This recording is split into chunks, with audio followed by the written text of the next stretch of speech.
7 days left to go in the transfer window, and some things are starting to happen, but man, there is still so much work left to do.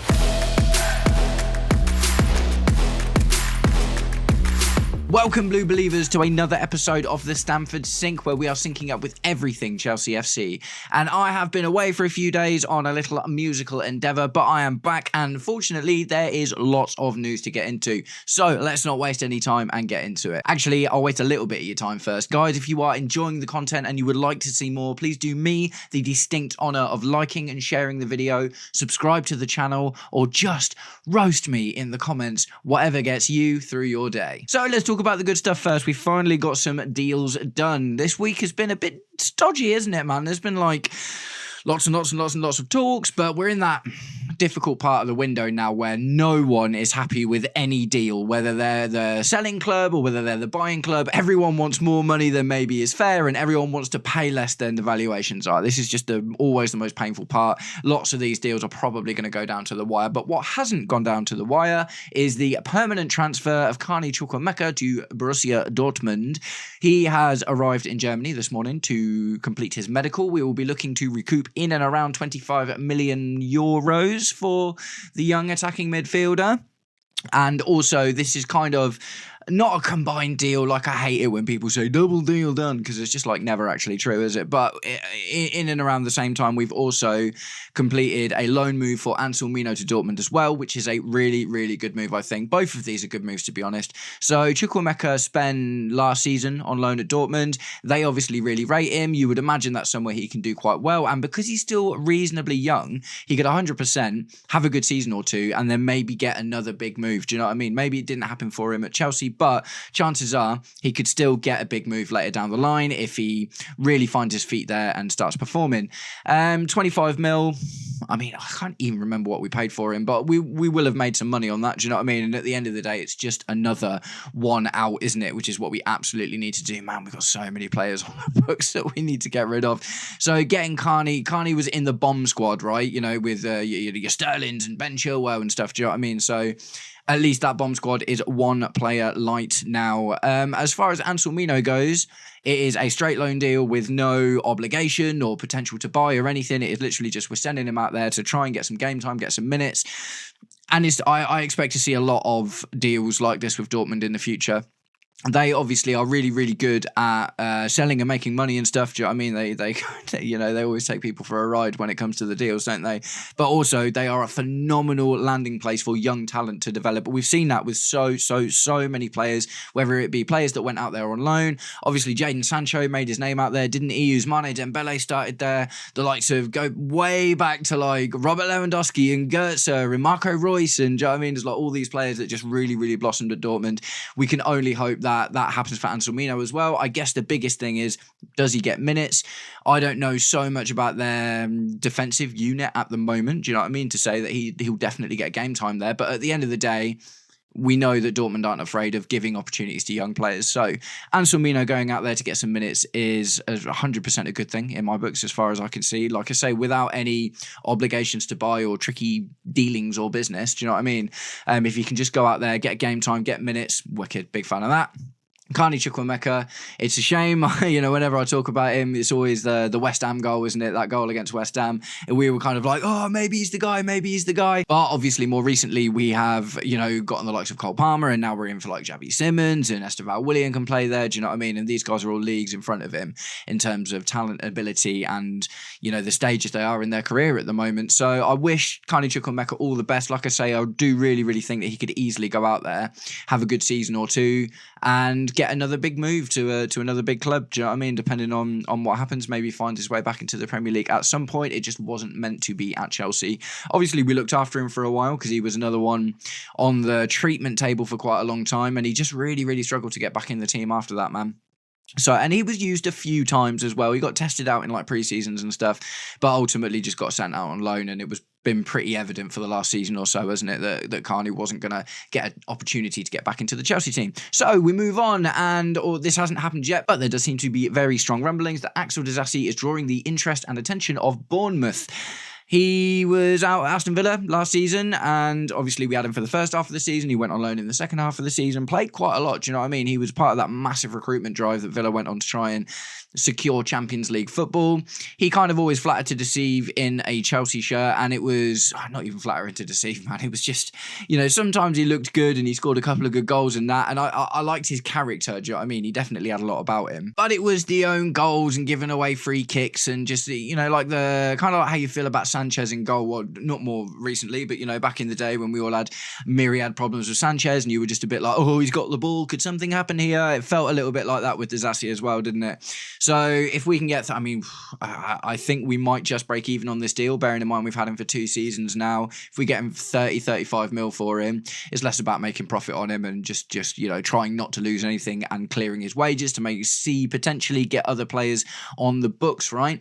Axel Disasi, there was a lot of talk about Wolves for a while, and I still keep seeing a little bit sort of pop up in and around that sort of conversation. But at the moment, it's Bournemouth. Bournemouth are very interested in Axel Disasi. Will they be willing to shell out 30 million for him? That I'm not 100% sure about. They made a fair chunk for Housim, was it? The really, really young centre-back that's gone to Real Madrid, do you know what I mean? So they have got a bit of money. And do they want to spend all of that on Axel Disasi? Not all of it, but you know what I mean, a fair chunk of it. I can see this being another one of those that might just go down to the wire, just because they will say, we only want to pay 27 mil for him, and we'll be like, no, we want 30 or nothing, do you know what I mean? It will come down to the last day and they'll just make some sort of deal, wouldn't they? I hope that doesn't happen, because ultimately the quicker we can get these players off of the books, the likes of Disasi and Sterling and, who's been supposedly linked with Frank Lampard's Coventry, and that would be interesting, wouldn't it? But at the end of the day, these bomb squad guys have just got to get out so we can look at fixing the issues that we have. Namely, we've got our own centre-back crisis ourselves. Now, I've covered this a lot recently, so I'm not going to go so much into it. But obviously, Levi Colwill is out. Tosin Adarabioyo did play the last game, but missed the Crystal Palace game due to a knock that he had, and they were being precautious with him. Josh Achiampong seems to be the other, player that is going to be destined to play that role, as Maresca has come out with his chest and said he doesn't think Wesley Fofana and Badiashile can play that role, that middle party centre-back role, very well. There's been a lot of noise about Hincapié of Bayer Leverkusen in tears last night because he's decided he wants to leave the club. 23-year-old left-footed centre-back with good passing ability. Tottenham been really interested in him, and I think at the moment it's looking like Arsenal are coming in to steal another player from under Tottenham's nose. He does kind of fit the profile of the player that we need, but I'm not seeing any particularly strong Chelsea links about him. Do you know what I mean? So I'll probably that one's probably not going to happen. I'm starting to get this worrying feeling that we're not really going to go in for anyone. I just can't really see who's available. Hincapié seemed like a pretty good one. There's a young player at Leipzig that looks really good called Castello Lucaba, who looks pretty good as well, but there's been no sort of solid links with him. He's just one of the players that fits the profile kind of thing. But yeah, I am starting to get a little bit worried that we're not even really seeing that many links at all. So in terms of deals we still have ongoing, there are updates. Is it really updates or is it just more of the same? But there are things to talk about pertaining to Xavi Simons and Alejandro Garnacho. We'll start with Garnacho. There's 7 days to go until the end of the window. It's felt like this for a while, that this deal is just going to go down to the wire. Everyone is playing chicken at the moment, man. Garnacho is playing chicken with United. We're playing chicken with United. United are playing chicken with Garnacho and us. United have come out and kind of said 50 mil or nothing. Garnacho is sat on the bench saying, I will sit here and do nothing until January if you don't sell me. Chelsea are like, we're not going to buy him. You need to sell him. You desperately need to sell him. We know that you need to make the money because you've spent all of this money and you can't even afford to pay your dinner ladies. So take the 30 mil or whatever and be done with it. United are kind of beating their chest saying absolutely not 50 mil or nothing because you sold Madueke to Arsenal for that much. So we've got 7 days, right? There's 7 days for this kind of game of chicken to carry on. I'm pretty sure it'll end up Fabrizio Romano keeps coming out and he is desperately trying to manifest this deal. I think that might be in order to get some credibility back because people are starting to question the mighty here we go and its validity in world football maybe has diminished a little bit. Romano's coming out literally saying 100% this is going to happen, and it's just like, is it though? Because Garnacho's like, I'll just sit on the bench for 6 months and, and let my value go down. And obviously that wouldn't be good for United, but United don't want to seem like they're being taken for a ride. And it's all just a bit of a mess, isn't it? I do really, more so than Xavi Simons, I expect Garnacho to be a Chelsea player by the end of the window, one way or the other. Could be wrong. Maybe United do just absolutely try and trash the kid's career, put him on the bench or in their own bomb squad for 6 months. Do you know what I mean? We did it with Ben Chilwell last season before he went out on loan, didn't we, to Crystal Palace? So it's not completely unheard of. But yeah, Garnacho obviously wants out. Chelsea want him in. United want him out, but we're all just bickering about prices at the moment, aren't we? The Xavi Simons news, it hasn't cooled. Like, the conversation's still being had. I literally read an article today that was like, Chelsea keeping things casual with Red Bull Leipzig. Like they're just chatting over coffees just to stay in connection about it. The Xavi Simons deal, more so than the Garnacho one, because it's going to be a much higher outlay, is going to be linked to the likes of Christopher Nkunku and Nicholas Jackson, do you know what I mean, who I will talk about a little bit next as well. But I think we're not in a position at the moment, because we've spent quite a lot of money already, to just go in and lay out 60, 70 mil, whatever it is that they want for Xavi Simons, without getting some other players off the books first. So I feel pretty, a week ago or so, I was like, yeah, I definitely still think this one's going to happen. He's back and playing in the team and stuff now, do you know what I mean? So, that kind of forcing his move thing that he tried to do, his own game of chicken that Xavi Simons had with Red Bull Leipzig, has backfired a little bit, because he's now like, can I come back and play in the team, please, while we're waiting for all this thing to go through?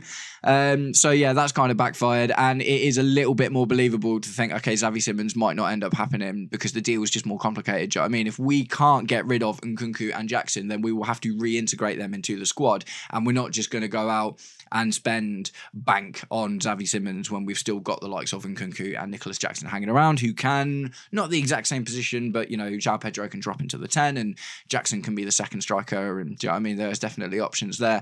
So as far as destinations for the two aforementioned Chelsea attackers, we'll start with Christopher Nkunku.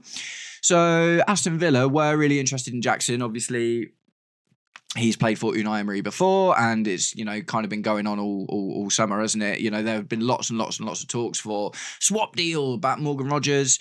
To be honest, that doesn't even seem like a terrible idea now, do you know what I mean? But what we're looking at the moment is Aston Villa are showing interest in Christopher Nkunku because they think Jackson is too expensive. And maybe that means they're pretty set on not selling Morgan Rogers now, which, kind of makes sense, because obviously he's a really good player. If they still want to go for a Champions League run, then they could, they could do definitely worse than keeping Morgan Rogers in their squad for that. So yeah, it seems like they're showing interest in Christopher Nkunku because he's obviously a cheaper option. I started to get the feeling that Nkunku might end up being loaned out somewhere as well. Do you know what I mean? Because he's not worth that much money, it's more important for us to sell Jackson, but we need to get him off the books for the wages and, do you know what I mean, just not to have a bloated squad or whatever. So yeah, I could see, potentially something like Christopher Nkunku on a loan to Aston Villa, or maybe they do. I think we're only asking for like 30, 35 mil for him. Do you know what I mean? Nicholas Jackson supposedly wants the Newcastle move, and that completely makes sense, man. That completely makes sense. Liverpool are playing Newcastle tonight in the Premier League, so it's going to be interesting. I'm pretty sure Isaac's still not chilling out with the team. There's 7 days for this whole Isaac, Liverpool, Newcastle love triangle thing to resolve itself, do you know what I mean? And if it doesn't, then I guess they'll just keep hold of Isaac, and he'll play again, won't he? Isaac isn't going to be like, no, I'll sit on the bench for 6 months. It's like, nah, he needs to keep his stock high, do you know what I mean? It doesn't benefit anyone for Isaac not to play when he's, literally one of the best strikers in the world right now. And it looks like that Nicholas Jackson would like to go to Newcastle, but again, Newcastle not really fussed about paying the price we're asking for him. I've kind of said this from the start of the window, man. Like, Jackson the writing's been on the wall for Jackson for a really, really long time, and the early numbers were outrageous, man. Like 100 mil for Jackson, even 80 mil for Jackson is nuts, right? Jackson, as far as I can see.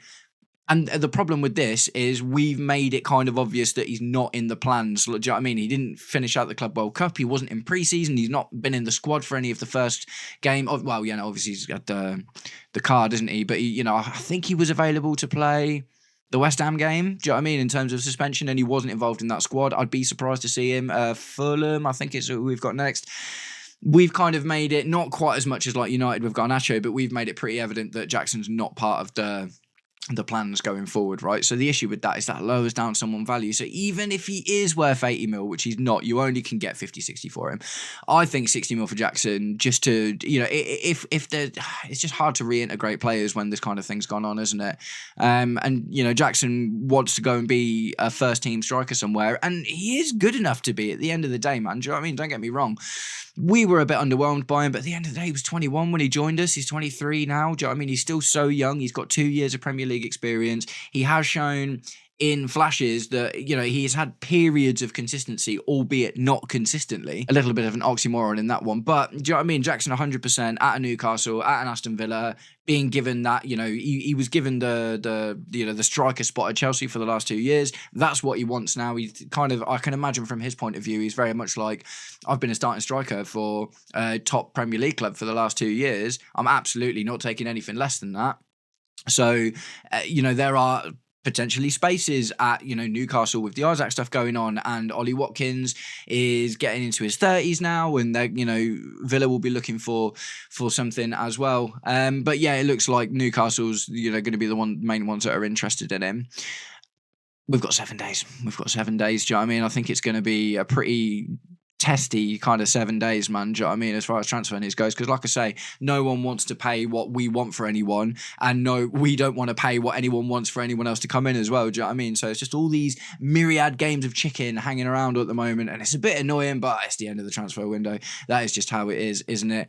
So yeah, I think that's kind of it, really, isn't it? To be honest, so I'm pretty sure we can expect more deals to go through. Like I say, the main concern I've got at the moment is there are no obvious targets for the centre back spot. Do you know what I mean? Hincapié looks like he's going to end up in London, but either at an Arsenal or a Tottenham, probably an Arsenal at this point, because they are absolutely relishing in hijacking players from Tottenham, aren't they, at the moment? That's pretty funny. I like that. But yeah, man, we'll just have to see how it goes. And as ever, I will keep my ear to the ground as usual. If there are any more breaking news today or over the next few days, you can 100% be sure that I will be here talking about it. So guys, thanks very much if you made it to the end of the video. I am on that road to 1,000 subs, and my watch hours are nearly there. I'm so close to joining the YouTube Partner Program, man, and it is all because of you guys, and you're a bunch of legends. I will be back with daily content now. I've had my little weekend away doing my music stuff, and I'm back here to talk about the football. So guys, I hope you've had an absolutely wicked day, and I will catch up with you all very, very soon. Take it easy.